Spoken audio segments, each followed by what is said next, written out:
중앙에 천사가 횃불을 들고 있다.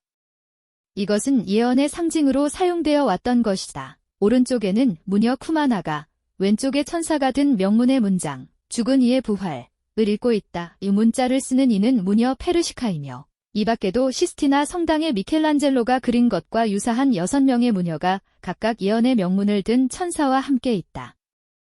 이들은 서명의 방의 세미덕상에 나타난 미켈란젤로풍의 의상을 입은 여성상의 발전형으로 보이며 조수나 수복자의 손길이 가해졌을 가능성도 있으나 라파엘로의 친필로 여겨진다.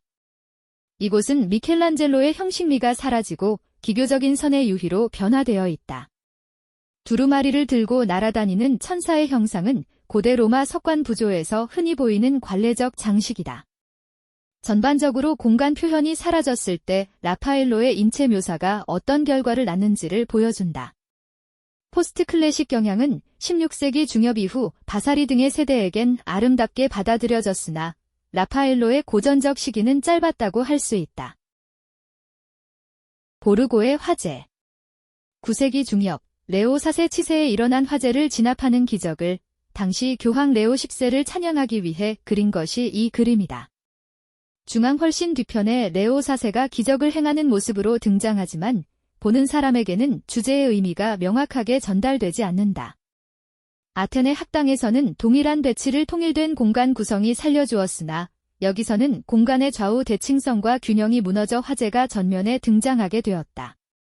게다가 화염은 왼쪽에 일부만 표현되어 있고 도망치거나 벽을 기어오르는 나체 인물들이 주된 요소처럼 보인다. 물항아리를 이고 달리는 여자, 손을 드는 여성, 아버지를 업은 아들 등은 헬레니즘 미술의 인체 표현을 따르고 있다. 장면 전체는 매우 연극적이며 무대 장치적 공간성을 지닌다. 이 작품에서 라파엘로는 왜곡과 일그러짐에 관심을 보이기 시작하며 새로운 표현 세계가 드러나기 시작했다. 이 작품에는 의견이 갈리지만 단순한 실패작으로 해석하는 것은 무리다. 오스티아의 전투. 제3의 방에서 가장 두드러진 특징은 마침내 원근법적인 입방체 공간이 깨졌다는 점과 그 대신 번개 모양의 비대칭적인 사선 구도가 등장했다는 점이다. 이는 1507년경부터 소형 그림에서 시도되었으나 바티칸의 대형 양식에서는 본 적이 없던 구성이었다. 앞선 작품 보르고의 화재에서도 붕괴된 공간 구성과 안쪽을 강조하는 효과가 나타났지만 이 작품에서는 그것이 더욱 명확해져 상자 모양의 고전적 공간은 완전히 포기되었고 결과적으로 앞선 그림보다 훨씬 성공적인 구성이 되었다. 아라비아인과의 해전이라는 장대한 주제를 다루며 병사들과 배의 돛대가 솟아오른 깊이 있는 구도는 뛰어난 구상이다. 그러나 동시에 이 그림은 고전주의가 결코 허용하지 않던 인체의 반복된 자세와 좌우 비대칭, 그리고 질서 있는 합리적 공간의 해체라는 요소를 지니고 있다. 이는 일종의 무한한 공간을 암시하며 마니에리즘적이면서도 바로크적인 성격을 동시에 지닌다.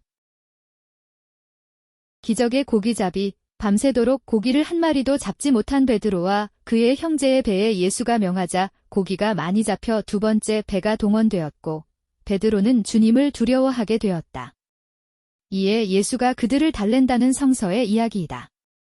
넓은 바다 위 두 척의 배, 강변에 새 3마리, 예수 베드로 안드레가 탄 배에 3사람, 고기를 거두는 배에도 3사람, 하늘을 나는 새 역시 3마리이다.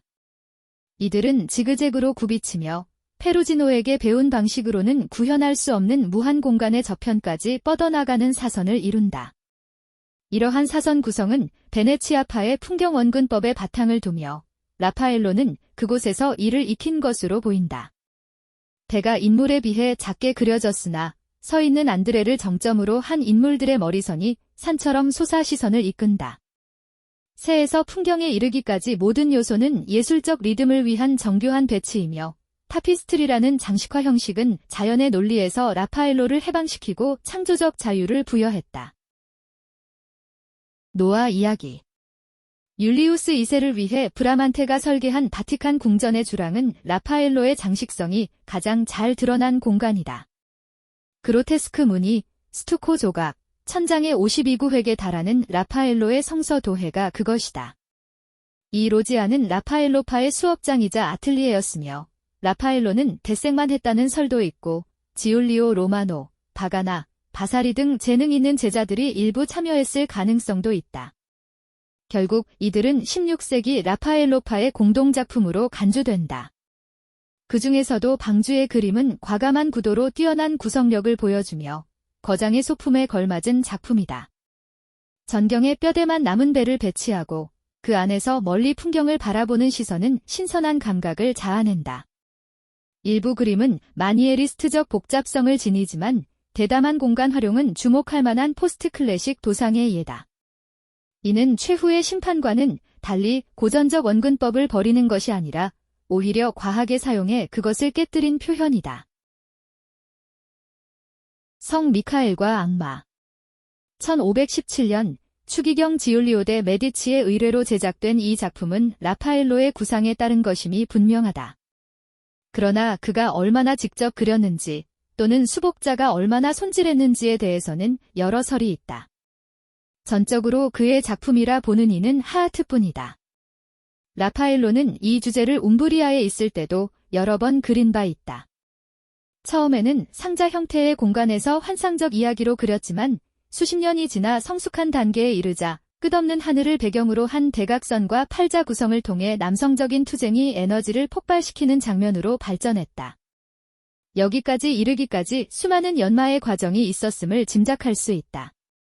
색채와 명암에서 지울리오 로마노나 펜리 같은 제자의 손길이 느껴진다 하더라도 우아함과 영웅성을 모두 갖춘 이 강렬한 구도는 힘과 집중력을 담은 바로크적 단계의 거장다운 작품이라 할 수 있다.